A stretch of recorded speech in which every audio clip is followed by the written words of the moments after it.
수업을 진행하게 된 최원호 교수입니다. 오늘은 제가 교수님 영상은 띄우지 않고 수업을 진행하도록 하겠습니다.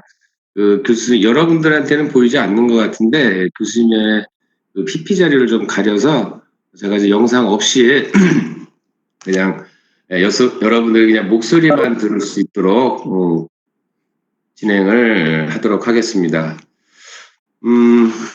오늘 어제 이어서 복장 빗장 관절에 대해서 다시 한번 시작을 하도록 하겠습니다. 자, 우리 다시 한번 보도록 할게요. 자, 우리 관절의 4개의 관절에서 우리 복장 빗장 관절이 있었습니다. 그래서 첫 번째 여러분들이 자 다시 한번 볼까요? 자, 여러분들이 이름을 그대로 따라가시면 돼요.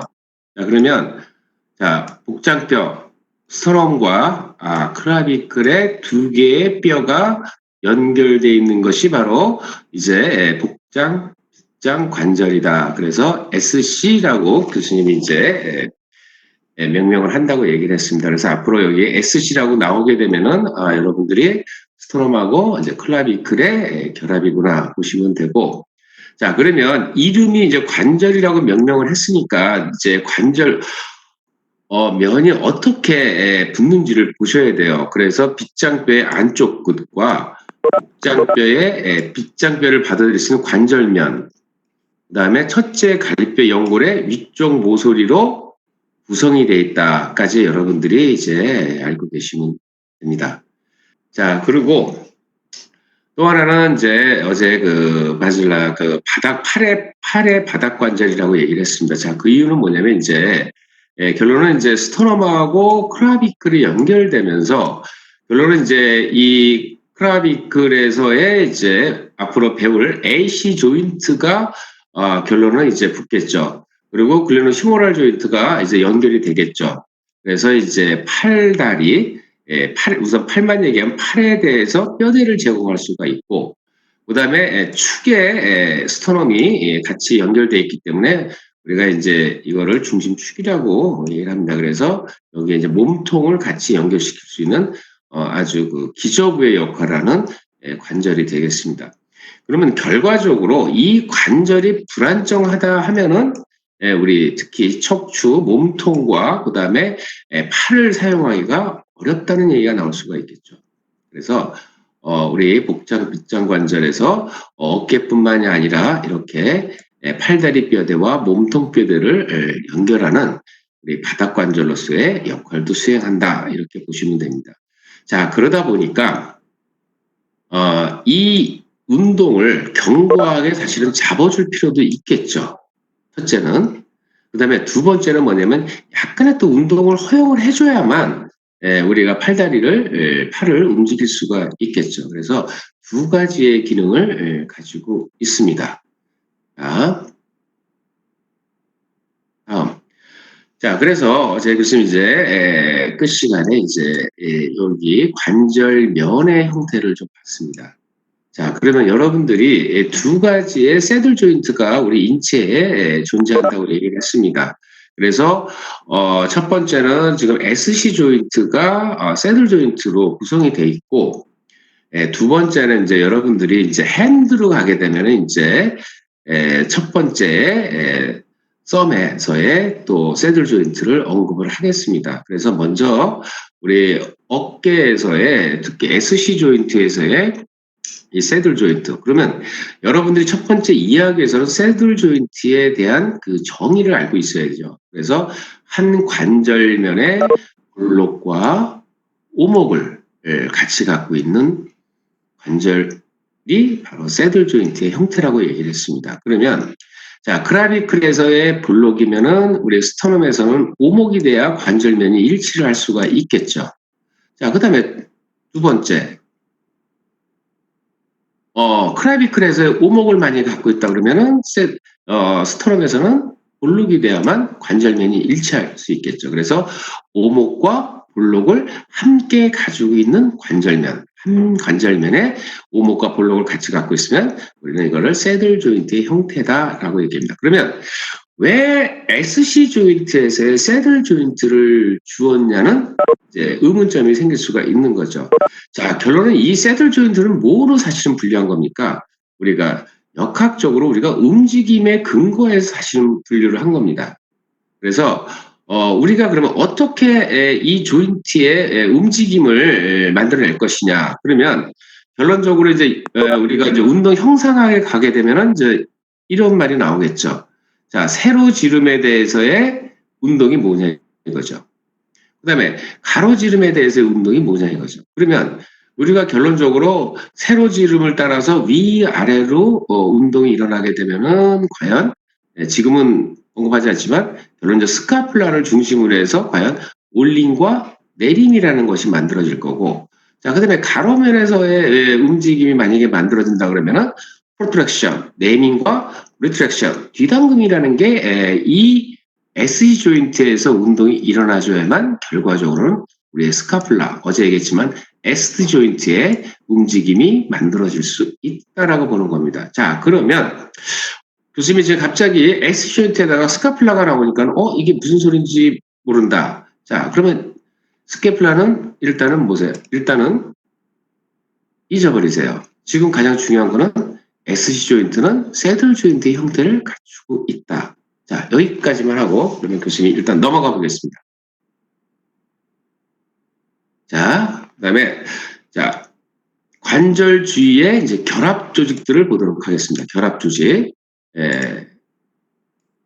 자, 잘 보세요. SC 관절은 자, 앞 복장, 빗장, 인대. 그다음에 뒤 복장, 빗장, 인대에 의해서 관절 주머니에 둘러싸여 있다고 했습니다. 자, 이게 뭐겠습니까? 바로 캡슐. 이거를 얘기를 하는 겁니다. 자, 그러면 아까 얘기한 대로 이 관절은 견고하게 부착되어 있어야 되고 동시에 충분한 움직임의 범위가 허용돼야 되기 때문에 자, 첫째는 견고하게 붙어 있어야 돼요. 그래서 앞하고 뒤쪽으로 자, 복장, 빗장, 인대, 리가멘트를 준 겁니다. 그러면 여러분들이 앞으로 계속 이제 리가멘트나 캡슐이 언급이 나오죠. 그러면 여러분들의 기억 속에는 뭐가 있었냐면 인대의 구성 성분, 그 다음에 인대의 역할, 기능이 여러분들 머릿속에 가지고 있어야 됩니다. 그 다음에 관절 주머니라는 것도 가지고 있어야죠. 그러면 결론적으로 이 두 개의 인대들은 길이 변화에 따라서 결론은 뭐가 발생하냐면 신장력이라는 게 발생한다는 얘기예요. 그러니까 힘이 생긴다는 얘기예요. 그래서 이제 어떤 모션에 의해서 이 인대가 캡슐이 주머니가 늘어나게 되면 거기에 결론 뭐겠어요? 힘이 작동하면서 움직임의 허용을 제한시키는 요소가 되는 거죠. 그래서 견고하면서도 또한 움직임을 허용한다는 아주 이중적인 역할을 하는 것이 바로 이 수동, 장력, 특히 결합 조직들입니다. 자, 그러면 두 번째, 빗장 사이 인대가 있습니다. 그 다음에 갈비 빗장 인대가 있어요. 자, 볼까요? 인터, 타이저, 어디에 있어요? 크라비클. 자, 크라비클에 있습니다. 그러면 크라비클과 사이에 있는 인대가 바로 뭐겠습니까? 이것이 바로 빗장 사이인대입니다. 이름 그대로 가는 거죠. 그래서 그러면 빗장 사이인대는 이름 그대로 명명하면 크라비클의 좌우를 연결하는 인대가 되겠습니다. 그 다음에 자, 이름을 잘 보세요. 갈비 빗장인대라. 그러면 갈비에서 시작해서 빗장인대에 가서 붙는 인대구나. 이렇게 보시면 됩니다. 여러분들 근육 공부하실 때도 오리진과 인설션이 있듯이 자, 여기도 이름 그대로 갈비뼈 연골에서 시작을 하고 있습니다. 그 다음에 어디로 가냐면 빗장뼈에 가서 붙어요. 그러면 얘는 여기서서 이렇게 크라비클로 이렇게 가는구나. 그런데 여러분들이 이 결합 조직 인대들을 공부하실 때는 뭘 보셔야 되냐면 오리진과 인설션, 그러니까 부착점, 시작점과 부착점을 보시면서 방향을 보셔야 됩니다. 자, 그러면 이 지금 포스코, 자, 우리 갈비에서 빗장인대로 가는 것을 가만히 보니까 두 개의 파이버로 구성이 되어 있는데 하나는 약간 위쪽으로 올라가면서 약간 가 쪽으로 가 있고, 다시 한번 좀 지워볼까요? 자, 여기서는 지금 자, 첫 번째 립의 연골에 붙어서 클라비클에 약간 가쪽 방향으로 가서 붙습니다. 자, 두 번째는 립에서 붙어서 어디로 가냐면은 약간 안쪽으로 이렇게 붙는 걸 볼 수가 있습니다. 자, 그러면 자, 여러분들이 한번 아직까지 모션은 들어가지 않았지만 그러면 이 리가멘트가 언제 신장이 될까를 잘 생각해 보십시오. 자, 올리거나 그죠? 앞으로 뻗거나 할 때는 신장력을 가질 겁니다. 뒤당김 할 때. 단 내림했을 때는 약간 슬랙해지겠죠. 그래서 여러분들이 이제 지금은 교수님 잠깐 언급을 했지만 이제 뒤에서 보게 되면은 이제 화살표의 방향이라든지 이런 것들을 다시 한번 설명을 할게요. 그래서 우리 리가멘트는 길이가 늘어날 때 무엇을 갖는다? 신장력을 갖는다. 그것이 곧 수동 장력이라고 얘기를 한다. 이렇게 여러분들이 생각하시면 될 것 같습니다. 이렇게 좀 알아주시고요.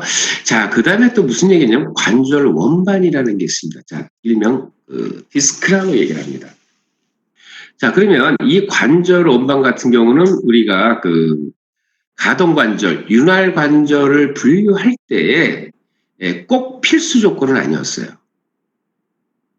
필요에 따라서 관절의 필요에 따라서 삽입할 수 있는 것이 바로 관절 원반이 있었죠. 자, 그러면 자, 관절 원반도 한번 구조를 볼게요. 자, 여러분들이 이제 그림을 이렇게 통해서 보시면서 일단은 여러분들이 어디에서 시작해서 어디에 부착하는지 잘 보시면 됩니다. 자, 요것이 지금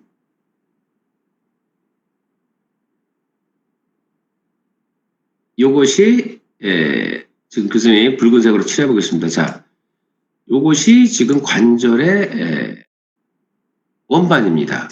자, 그렇게 보니까, 자, 이렇게 보니까 붙어 있는 점이 어디겠어요? 지금 여기 밑에 아래쪽에 붙어 있는 것은, 우리 립을 받아들일 수 있는, 자, 코스탈 면에 가서, 부착이 되어 있고, 그 다음에 위쪽으로 가니까는, 자, 클라비클 리가멘트와 같이 섞여 있으면서 어디에 있냐면, 우리 클라비클에 가서 이렇게 붙어 있는 걸 볼 수가 있습니다.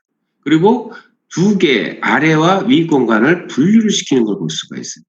자, 그러면 지금은 이렇게 분리돼서 봤지만 이것이 결합을 하게 되면은 첫 번째 뭐냐면 관절을 일치시킬 수가 있다는 거죠. 관절면을. 그럼 관절면을 일치를 시켰을 때 가장 효과적인 게 뭐가 있습니까? 표면적이 넓어지겠죠. 그래서 뭘 할 수 있어요?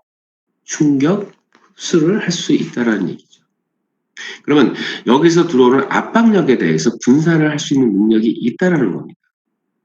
두 번째, 지금 이렇게 붙어 있는 점을 보게 되면은 위와 아래를 연결하면서 보강을 하고 있어요. 결론 무슨 얘기입니까? 관절을 잡아줄 수 있는, 관절을 강화시킬 수 있는 역할이 있다는 거죠. 자, 그럼 여러분들이 다시 한번 관절 원반의 가장 큰 기능이 뭐겠습니까? 바로 이것이 기능이 되겠죠.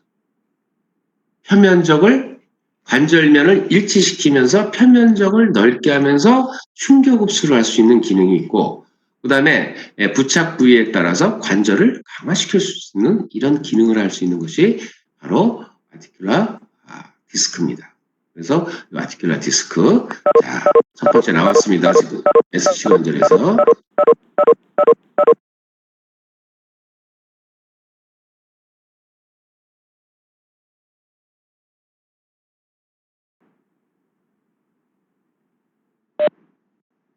지금 교수님 목소리 들려요?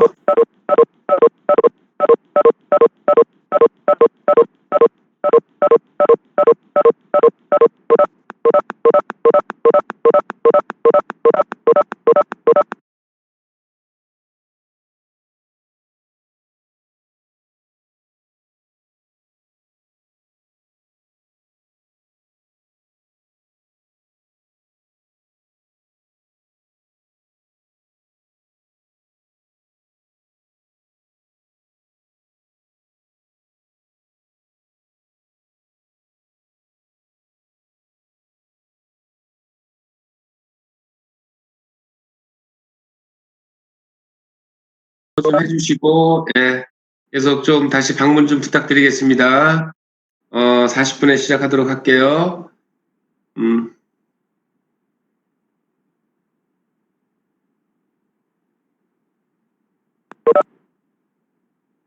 동환아, 다시 한번 좀 테스트 할까? 동환아, 교수님 목소리 잘 들리니? 네, 들립니다. 영상, PP 잘 보이고? 네네. 교수님 얼굴은 안 보이지? 네. 교수님이 그거는 내려놨어. 아까 얘기대로 PP 자료 좀 가려서 내려놨으니까 수업엔 지장 없죠? 네, 괜찮은 것 같습니다.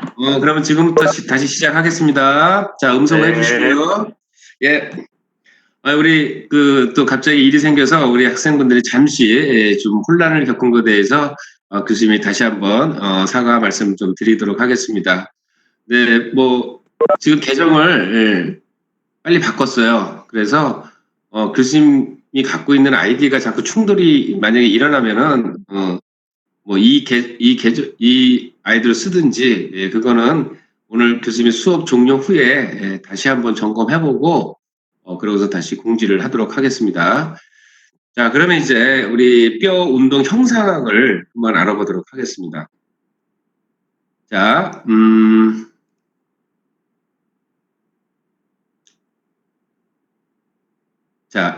우선은 이제 관절마다 여러분들이 이제 그 뼈 운동 형상을 교수님이 설명을 할 텐데 거기에 따른 자유도를 여러분들이 먼저 아시면 되겠죠. 자, 그래서 빗장뼈의 뼈 운동 형상학은 몇 도냐면은 3도의 자유도에서 돌림 운동을 할 수가 있다고 그랬어요. 자, 그러면 여러분들이 3도면은 세 개의 축에 대한 세 개의 면이 다 운동면을 갖고 있다고 보시면 되겠죠. 그래서 자, 여기 그림을 보게 되면은 자, 크라비클의 뼈 운동 형상학은 올림과 내림을 할 수가 있습니다. 그 다음에 두 번째는 내림과 뒤당김이 가능합니다. 그럼 두 개의 일단 운동면이 존재하죠.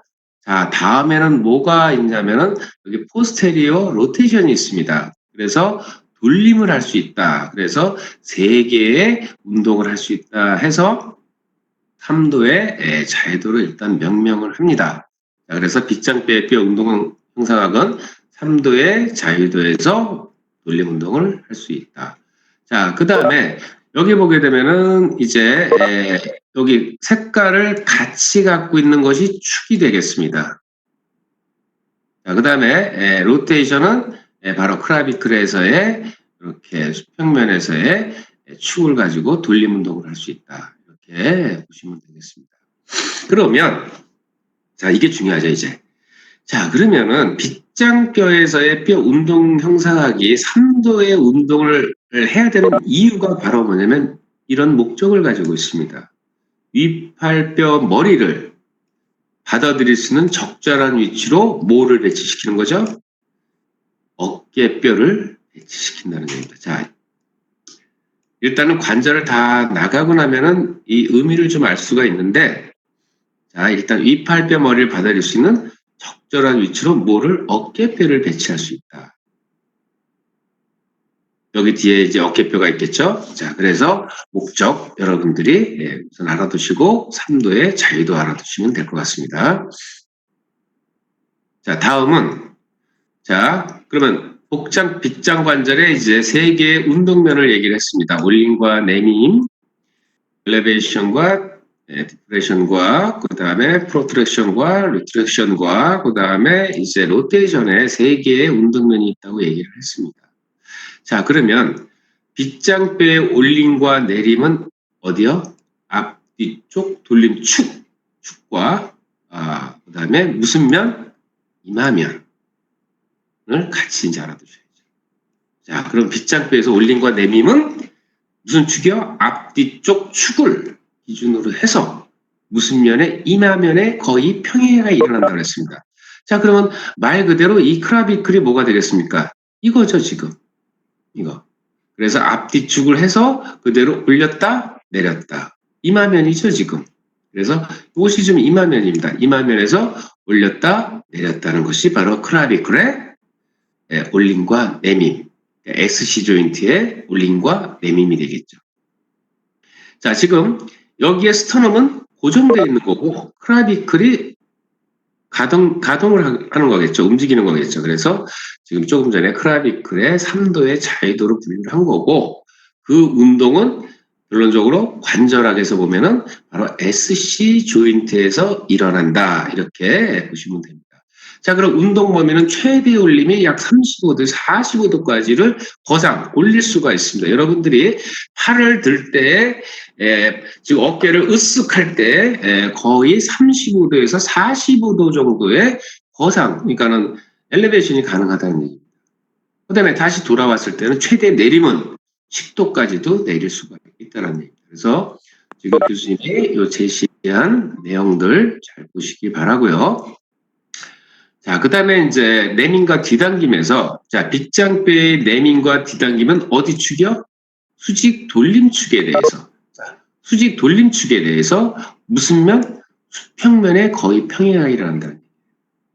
그러니까, 여러분 보겠어요. 아까는 올랐다 내렸다 했지만 지금 뭐야? 앞으로 뒤로, 앞으로 뒤로.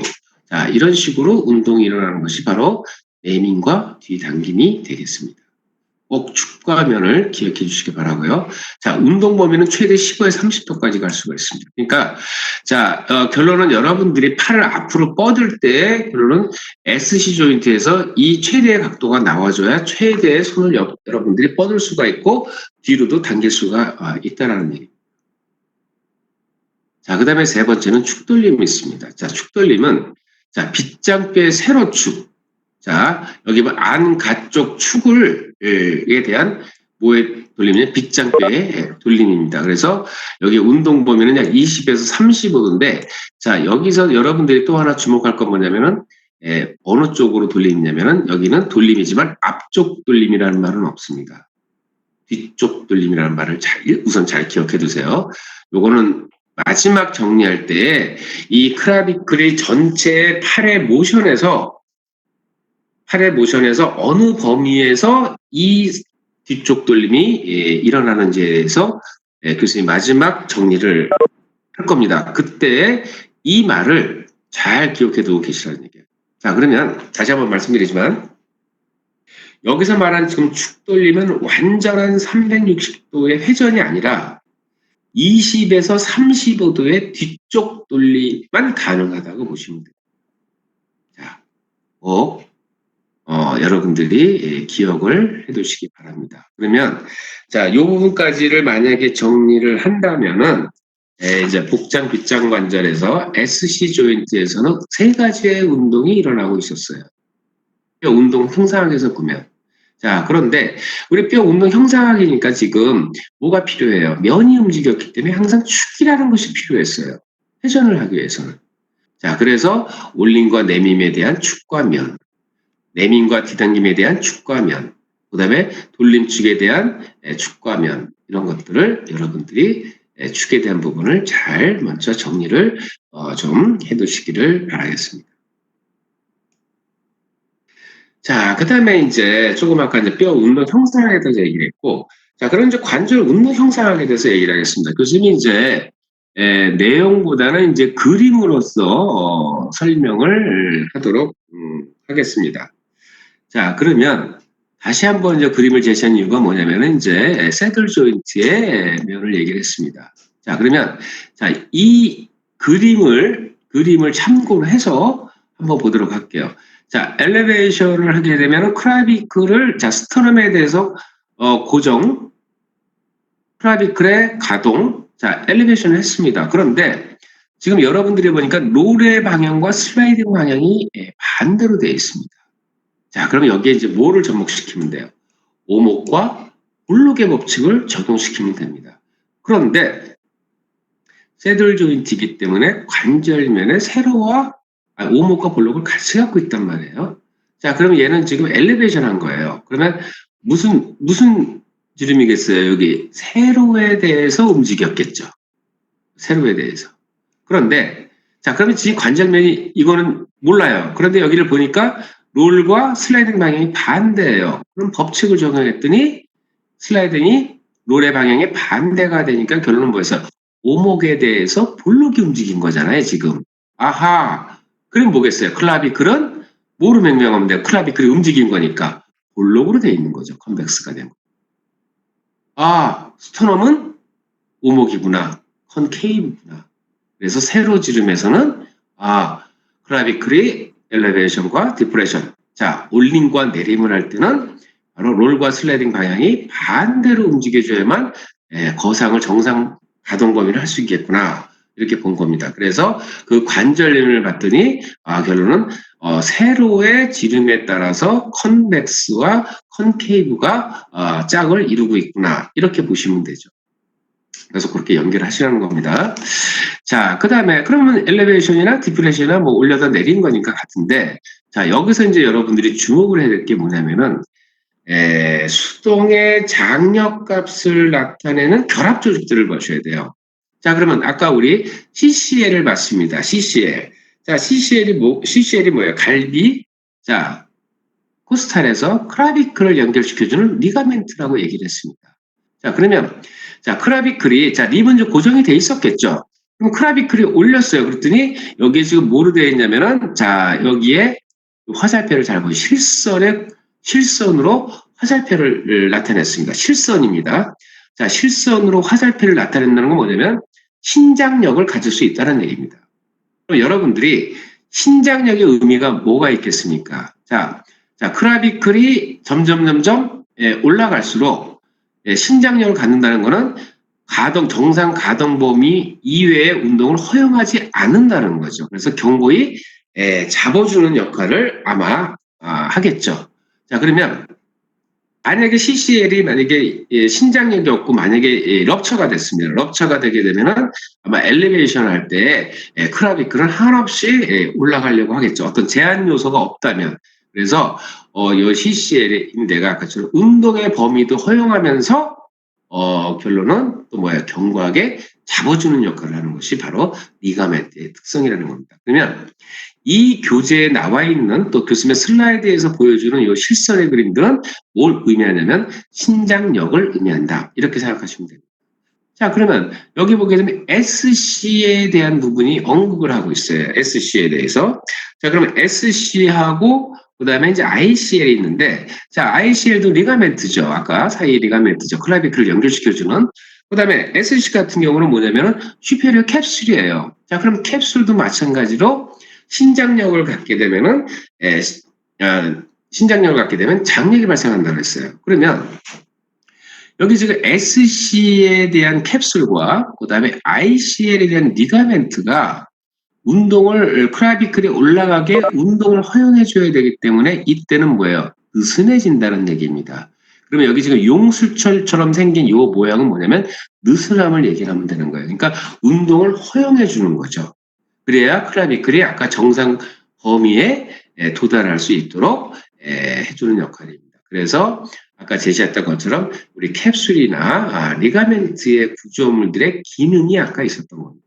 그러니까 아까 이원적으로 얘기를 했었죠. 그래서 두 가지의 하나는 견고하게 잡아주고 더 이상의 운동 범위를 정상 범위를 이탈하지 않도록 운동 범위를 견고하게 잡아줘야 되고 또 하나는 뭐냐면 운동을 허용할 수 있도록 슬랙해줘야 돼요.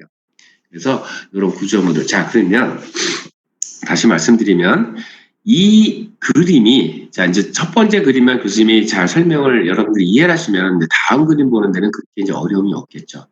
자, 그러면 엘리베이션 하나를 봤을 때, 자, 그러면 SC 조인트에서 스토넌과 크라비클에서의 조인트에서 자, 이제 올림을 하게 됩니다. 그러면 올림할 때 누가 올리면 스토넌은 중심부예요. 그래서 거의 스타빌리티를 제공해주고 크라비클이 움직이면서 가동성을 가지고 이제 우리가 팔을 움직이게 됩니다. 그때 이제 크라비클이 이제 엘리베이션을 하게 되면은 결론은 이제 우리 구조물들의 역량을 보고 있는 거예요. 그래서 TCL 같은 경우는 거상을 할 때 이렇게 신장력을 갖는다. 그 다음에 운동을 허용하기 위해서는 위 관절 주머니라든지 아니면 ICL 사이 크라비클의 리가멘트들이 슬랙해져야만 운동을 허용할 수 볼 수 있는 거죠. 자, 그렇다면 여러분들이 이 그림을 이해하면 옆에 한번 디프레션 한번 보세요. 내림을 할 때는 어떻게 변하나. 자, 내릴 때는 반대가 되겠죠, 아까. 자, 크라비클이 이제 다시 내려왔습니다. 당연히 CCL은 신장력을 잃고 느슨해집니다. 아까 잠시 초반전에 교수님이 언급을 했습니다. 그래서 이 CCL은 내림 시에 슬랙해주고 울림 시에 우리가 신장력을 갖는다 그랬습니다. 그러면 당연히 위의 구조물들은 뭐겠어요? 당연히 위의 구조물들은 신장력을 가져야 되겠죠. 왜? 그래야 관절이 이탈을 안 하겠죠. 그리고 경고히 잡아줘야 되겠죠. 자, 그런 역할을 하는 것이 바로 우리 결합 조직입니다. 그 다음에 롤과 슬라이딩 방향은 말 그대로 오목에 대한 스터넘, 오목에 대한 볼록이 움직였기 때문에 우리 공식을 적용하니까 슬라이딩 방향은 반대로 일어나고 있는 거죠. 또 반대로 일어나줘야만 정상적인 가동 범위를 유지할 수가 있다는 얘기입니다. 자, 그 내용을 이해하셨다면 또 다음 슬라이드를 한번 보도록 하겠습니다. 리트랙션입니다. 자, 리트랙션이니까 이제 어느 방향으로 가겠어요? 가로지름을 갖고 가겠죠, 이제. 리트랙션은. 자, 여기, 이 가로지름을 갖고 가겠어요. 자, 그런데 지금 관절면이 가로지름에서는 오목이 볼록, 누가 오목이 볼록인지 잘 모르겠어요. 그래서 일단은 이거를 제시하면 알겠지만 이거를 몰라요. 그런데 이 형상만 가지고 봤을 때는 롤과 슬라이딩 방향이 같아요. 그러면은 또 오목의 볼록의 법칙에 의해서 결론은 뭐를 제시할 수가 있어요? 아, 볼록에 대해서 오목이 움직인 거구나. 그러면 결론적으로 가로지름에서는 스터넘은 뭐가 되는 거예요? 볼록에 대해서 오목이 움직인 거니까 이쪽은 볼록이 되고 클라비클은 오목이 된 거죠. 왜? 가동을 기준하시면 되니까. 움직이는 뼈의 관절면을 기준하시면 돼요. 왜? 롤이라는 거는 움직이는 거잖아요, 지금. 그래서 그렇게 분류를 할 수가 있다라는 거죠. 자, 그리고 결합 조직으로 봤더니 또 CCL이 아까 내림의 디프레션 이외에는 다 신장력을 갖는다고 얘기를 했습니다. 그래서 CCL이 또 신장력을 갖겠죠. 앞으로 손을 뻗을 때. 그 다음에 뒤에 요거는 이제 리트렉션이니까 팔을 앞으로 뻗으려면 뭐예요? 포스테리어 캡슐리는 리가멘트. 그러니까 뒤에서 잡아주는 앞뒤가 있다 그랬죠. 그럼 뒤에서 잡아주는 구조물들이 꽉 잡고 있으면 팔을 앞으로 뻗기가 어렵겠죠. 그래서 그 구조물들이 실력해지는 거예요. 운동을 허용하기 위해서. 그래서 여기 PCL이라는 말이 들어간 겁니다. 왜? 리트렉션, 프로트랙션 할 때. 그러면 프로트랙션 할 때는 누가 슬랙해지겠어요? 프로트랙션 할 때는. 뒤로 가줘야 되니까. 앞에 있는 ACL이 슬랙해져야 되겠죠. 그래야 뒤로 갈 수 있는 운동 범위를 허용할 수가 있다라는 얘기죠. 자, 그러면 지금 여기 보이네요. 자, 지금 그래서 ACL은 타이트해지겠죠. 팔을 앞으로 쭉 뻗으니까. 자, 그다음에 리트랙션이니까 지금 교수님 말을 좀 잘못했네요. 자, 리트랙션이니까 팔을 뒤로 하게 되면은 ACL이 앞쪽에 있는 구조물들이 신장력을 가지고 뒤에 포스테리어 PCL은 뭐야? 운동을 허용해주기 위해서 슬랙해진 거죠. 그럼 프로텍션, 팔을 앞으로 뻗을 때는 뭐가 되겠어요? ACL이 운동을 허용해줘야 되기 때문에 슬랙해주고 PCL은 신장력을 갖겠죠. 그 다음에 롤과 슬라이딩 방향은 같겠죠. 볼록에 대해서 오목이 움직이는 거니까. 그래서 우리 평면에서의 프로트랙션, 리트랙션.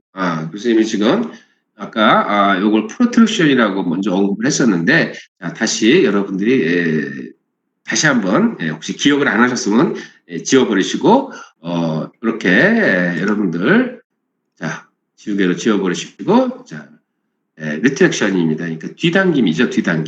뒤당김을 했을 때 바로 이제 우리 관절 운동 형상학과 그다음에 결합 조직들의 구조물들의 신장력과 그다음에 느슨함을 봤습니다. 자, 요 내용을 잘 여러분들이 이제 이해하시면 될 것 같습니다. 자, 그 다음에 이제 나올 수 있는 얘기가 바로 뭐냐면은 이제 AC입니다. AC. 봉우리 빗장 관절이라고 얘기를 합니다. 자, 그러면 조금 전까지는 이제 우리가 AC를 이제 SC의 조인트를 봤어요. 그러면 이제부터 두 번째 관절입니다. 두 번째 관절 A, B, 아크로미오, 클라비클. 자, 그러면 클라비클과 아크로미오 이렇게 생겼죠. 이렇게 생겼으니까 지금 아까 이제 우리가 조금 전에 본 거는 여기를 본 겁니다. 스트럼하고. 자, 그러면 이제 두 번째 관절은 좀 여기를 보도록 하겠습니다. 자, 그리고 이제 여기에 아크로미온에 이렇게 붙어 있는 것이 바로 누구겠어요? 스카필라가 이렇게 붙어 있는 걸 볼 수가 있습니다. 자, 그래서 자, 크라비클하고 아크로미온에 이렇게 관절 이루고 있지만 방향은 뭐예요? 약간 안쪽에서 위쪽으로 약간 이렇게 기울기를 가지고 있습니다. 그 다음에 또 이 관절도 보니까 디스크를 가지고 있어요. 아까 디스크 설명했죠? 그래서 디스크도 가지고 있습니다. 자, 그 다음에 여기를 보게 되니까 이 교재에서는 뭐로 분류했냐면 평면 관절로 분류를 했습니다.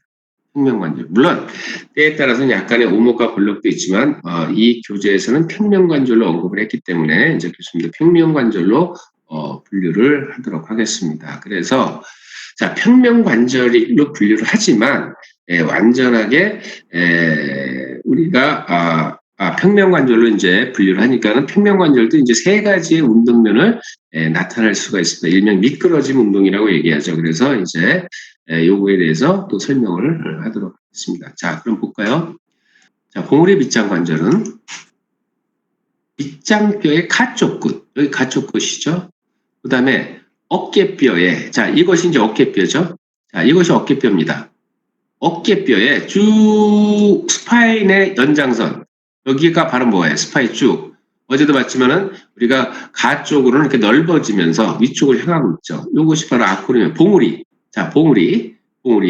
자, 봉우리 사이에 관절을 우리는 이제 AC 관절이다. 이렇게 보는 거죠. 그리고 아까 말한 대로 여기는 SC가 있는 거고, 여기는 AC가 있는 겁니다. 그거를 연결한 게 누구예요, 지금 바로? 중요한 버팀목의 역할을 하는 것이 지주목, 버팀목의 역할을. 요것이 바로 클라비클이라고 언급을 했습니다. 우리 구조를 볼 때. 그래서 버팀목, 지주목이라고 역할을 얘기를 하는 겁니다. 다음. 자, 그러면 AC 관절은 위와 아래 관절 주머니인데 위에 직접적으로 보관된 관절 주머니에 둘러싸입니다. 아까는 앞과 뒤였어요. 안테리어, 포스테리오. 뭐가 SC에서는. 근데 여기는 위와 아래를 감싸고 있다는 거죠. 자, 그러면 여기 또 볼까요? 이제 리가멘트를 한번 보게 되면은 자, 여기 이제 아크로미온이 있고요. 이제 클라비클이 있고요. 그 다음에 코노이드 프로세스가 있습니다. 부리돌기, 까마귀의 부리를 잘못해서 자, 부리돌기가 있죠. 그런데 여기 이제 결합 조직을 보게 되면은 이제 코라코, 부리에서 시작해서 클라비클 리가멘트, 코라코, 클라비클 리가멘트가 있습니다. 그 다음에 또 뭐가 있냐면 코라코, 아크로미온을 연결시켜주는 그런 또 리가멘트가 있습니다. 그 다음에 아크로미온과 클라비클을 연결시켜주는 리가멘트가 있습니다. 그런데 여기서 또 중요한 리가멘트가 바로 두 가지입니다. 자, 보면은 자, 코라코에서 어디로 가냐면은 클라비클로 가는 부리 빗장인대가 있습니다. 요 인대. 그래서 하나는 트라페조이드 리가멘트, 원뿔인대가 있습니다. 마름인대가 있고, 그 다음에 코노이드 리가멘트가 있습니다. 코노이드. 자, 그래서 여러분들이 지금 보시면은 자, 요 인대를 좀 주목할 필요가 있어요. 자, 왜 주목을 하냐면 자, 코라코에서 크라비크를 연결시켜주는 아주 강력한 리가멘트입니다. 그런데 자, 부리빗장 인대에서 보게 되면은 이제 여기 트라페주도 마름 인대가 교수님 뼈를 얘기할 때 마름 인대선이라는 걸 얘기했어요. 거기에 부착을 해서 크라비크를 부착을 합니다. 그 다음에 코노이드 리가멘트는 여기서 보니까 약간 자, 이 크라비클에 이건 교수님 빨간색으로 할게요. 아주 중요한 의미를 갖고 있습니다. 자, 요 크라비클의 요 코노이드 리가멘트를 보니까는 코라코이드에서 크라비클이 어디로 가냐면 방향이 어디냐면은 뒤쪽입니다. 이거를 여러분들이 생각하고 있어요. 뒤쪽. 자, 뒤쪽에 가서 붙어 있다라는 얘기예요. 뒤쪽에 가서. 자, 왜 교수님이 지금 이 인대를 설명하면서 코노이드 리가멘트가 크라비클의 뒤쪽으로 가 있다는 얘기를 하는 이유는 지금은 설명을 하지 않겠습니다.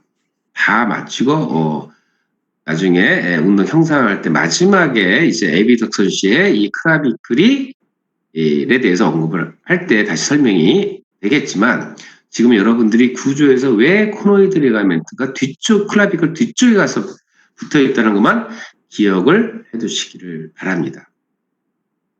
꼭 기억해 두셔야 됩니다. 잊지 마시고. 그래서 특히 불입입장인데 그 다음에 이런 강력한 리가멘트들에서 결합을 해서 경과함은 주지만 이 코노이드는 중요한 의미를 하나 더 가지고 있기 때문에 우선은 여러분들이 클라비클의 뒤쪽에 붙어 있다는 걸 꼭 기억을 하고 계시라는 얘기입니다. 자, 그래서 이제 리가멘트 얘기는 여기서 이제 맞춰도 될 것 같습니다.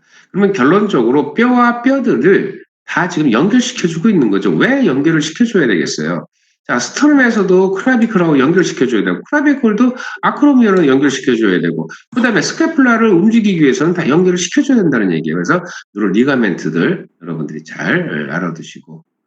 자, 그 다음에 여기 코라코 아크로미온 리가멘트를 보게 되면은 이렇게 아크로미온에서 코라코이드를 갖다 보니까 뭐가 생겨, 여기? 갭이 생겼죠? 공간, 스페이스가 생겼어요. 이 스페이스가 약 10mm인데, 지금은 10mm는 이제 나중에 얘기하겠지만, 요것이 뭐예요? 결론은 지붕 역할을 하고 있다라는 거죠. 이런 특성 있는 리가멘트 꼭 알아두시길 바래요. 자, 다음 또 넘어가도록 하겠습니다. 음소거 안 하는 학생들은 음소거를 좀 부탁드릴게요.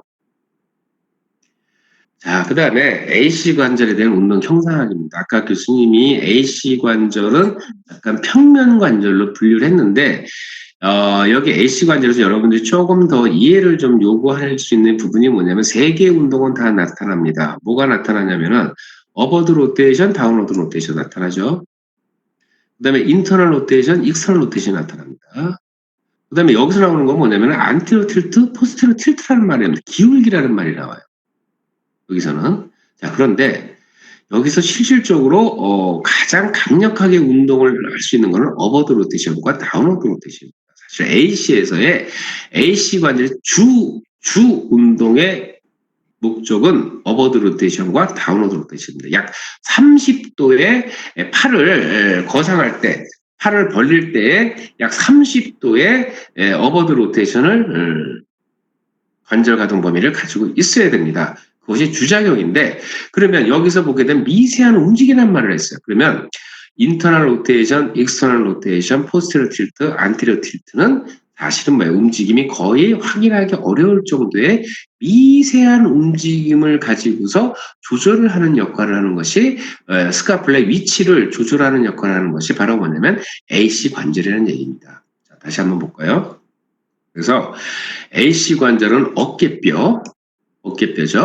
어깨뼈와 요 빗장뼈 그 사이에 조금 더 여기 AC가 되겠죠. 그러니까 AC의 미세한 움직임을 약간 허용을 한다는 얘기예요. 그 약간의 허용이 바로 인터널 로테이션, 익스터널 로테이션, 안티리어 틸트, 포스테리어 틸트. 가 사실은 된 거고. 그래서 일단 두 가지 운동면을 얘기할 수가 있고요. 그 다음에 이제 주 30도까지의 어버드 로테이션이 이루어지는 것이 주 자격입니다. AC에서는. 그래서 그거를 여러분들이 좀 기억을 해주시고요. 그래서 AC 관절에서 운동들은 운동학적으로 굉장히 중요하고, 그 다음에 어깨뼈와 가슴 사이의 가동성과 적합성을 뭐 할 수 있죠? 최적화시켜 줄 수 있는 것이 바로 미세한 움직임을 통해서 조절을 한다는 거죠. 자, 그러면 어깨뼈와 가슴 사이, 이 가슴 소락스, 이게 뭐겠습니까, 결론은? 이게 무슨 조인트죠? 아직 요 다음에 나오겠지만, 이게 우리가 뭐예요, 바로? ST가 되는 거예요. ST. 스캐플라하고 소락스에 붙어 있는. 뼈의 접촉면. 그래서 이것을 우리는 뭐라고 했습니까, 어제? 가성 관절로 분류한다고 얘기했습니다. 그래서 이 관절면의 미끄러짐의 운동에 의해서 별로 움직임을 허용하는 거죠. 자, 그러면 미리 교수님 만약에 얘기한다면 결론은 여러분들이 혹시 좀 이해가 빠른 학생들이 만약에 있다면 그러면 ST는 우리가 관절로서의 좀 분류를 하지만 이 ST를 움직이기 위해서는 결론은 뭐가 필요하다는 얘기예요? SC. 플러스 AC의 움직임이 곧 뭐예요? ST를 움직일 수 있다는 거죠. 그러면 결론적으로 SC와 AC의 결합 동작으로 인해서 ST를 결론은 조절을 해야 한다는 얘기예요. 그래야 우리가 팔을 우리가 운동 범위를 허용할 수 있다는 얘기. 또 얘기가 나오니까 교수님 좀 미리 한 번 더 얘기를 해봤는데, 자 그래서 결론은 AC 관절에서의 미세한 움직임을 통해서 ST의 가동성과 적합성을 최적화시켜줘야 되는 가장 큰 목적을 가지고 있구나, 이렇게 여러분들이 보시면 되겠습니다. 자, 그래서 어버드 로테이션, 팔을 이렇게 거상할 때, 벌릴 때, 어버드 로테이션 할 때 30도의 가동 범위를 가지고 있다. 어디서? AC에서 30도의 가동 범위가 일어나야만 결론은 우리가 팔을 거상할 수 있다. 이렇게 보시면 됩니다. 자, 그 다음에 자, 이제 어깨 가슴 관절이네요. 그래서 여기까지만 한번 설명하고 이제 오늘 슬라이드는 좀 마쳐야 될 것 같은데, 자, 이제 조금 전에 교수님이 앞서서 얘기했지만 이제 어깨 가슴 관절이 상당히 사실은 뭐예요? 결론은 두 개의 관절들이 이 ST의 조인트를 운동성을 주기 위해서 어떻게 보면 존재하고 있는 겁니다. 자, 그러면 우선 오늘 요것만 설명을 하겠습니다. 자, 어깨 가슴 관절은 어깨뼈의 앞면과 가슴의 뒤 가쪽뼈 사이에 부착 부위를 갖고 있다. 어깨뼈 앞면이겠죠? 자, 음소거 좀 해주세요. 앞면과 가슴의 뒤 가쪽뼈 사이에 부착뼈입니다. 이것이 이제 스파인이 되겠죠. 이것이 이제 여러분들 스캐플라의 스파인이 되겠습니다. 그 다음에 자, 이게 중요합니다. 위치입니다. 어깨뼈는 둘째 갈비뼈와 일곱째 갈비뼈 사이에 위치하는데, 자, 요거는 지금 갈비뼈를 기준으로 해서 얘기를 한 거고, 소락식을 기준으로 하게 되면 T2에서 T7 꼭 외우십시오. 이게 위치입니다. 정상적인 위치예요. 스캐플라 가지고 갈 정상적인, 그러니까 안정시 위치에서의 해박적 위치가 아니고, 자, 팔을 좀 내리고 있죠. 안정시 위치입니다. 그래서 T2에서부터 자, 여기 보면 지금 근데 여기 T2. 자, 여러분들이 소락식의 T2를 보게 되면 머리를 구부리고 보면 제일 융기된 부분이 바로 C7이고 거기에 T1, T2가 되겠습니다. 그러면 만약에 여기 이걸 T7으로 기준한다면 T2는 여기가 되겠죠. 그래서 이것이 바로 이제 스캐플라의 슈페리어 앵글에 위치하고 아래 각은 어디 위치하냐면 T7에 위치한다는 겁니다. 자, 그러면 여기는 언급을 안 됐지만 어깨 높이는 뭐가 될까요? 어깨. 아크로미언. 어깨 견봉의 높이는 T1이 됩니다. T1. 아크로미언은 T1이 됩니다. 요 위치를 여러분들이 알아두셔야 되는 게 뭐냐면, 여러분들이 지금 이렇게 안정 상태에서 만약에 서 있을 때 스캐플라 위치, 어깨 높이를 잴 때 스파인을 기준해서 보시면 된다는 얘기입니다.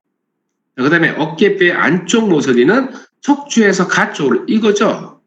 자, 교수님 요거 지우고, 자, 요게 되겠죠. 요거 안쪽 모서리가 가쪽으로 얼마만큼, 요만큼이 바로 6cm 거리에 위치를 하고 있어야 됩니다. 자, 그 다음에 어깨뼈의 안정 자세가, 보면은 약 10도에 약간, 우리 아까 포스테리어 틸트가 있었죠? AC에서. 그러면 약간 앞쪽으로 기울어져 있어요. 그건 뭐냐면, 흉곽이 여러분들 이 뒤에 면이 이렇게 평평하지가 않다는 얘기예요. 그러면 약간 흉곽이 약간 곡선을 이루고 있기 때문에 거기 약 10도의 앞쪽 기울임이 필요하고, 그 다음에 5도 10도의 약간의 위쪽 돌림이 요 임페리얼 앵글을 기준으로 해서 약간 위쪽 돌림이 돼 있고, 그 다음에 약간 이 안쪽 돌림 뭐냐면은 스캐플라의 안쪽 돌림, 요거를 기준하면 됩니다. 여기서 약간 안쪽 돌림이라는 건 뭐냐면 약간 죄송합니다.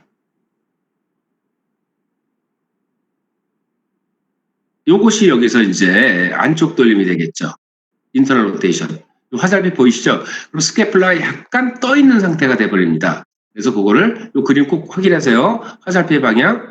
그래서 이 스캐플라의 안쪽 면이 소락식 쪽에 붙으면은 가쪽 돌림이 되는 거고, 인터널 로테이션은 약간 떨어져 있는 상태를 얘기를 합니다. 그래서 우리가 여기에 5도에서 10도의 위쪽 돌림, 그 다음에 약 30에서 40도의 안쪽 돌림. 그래서 요거를 무슨 자세라고요? 안정 자세라고 얘기를 합니다. 요거 꼭 여러분들 일단 기억을 좀 해두시고요. 이거는 여러분들이 우리 자세 정렬을 할 때 가장 기준점이 되는 겁니다.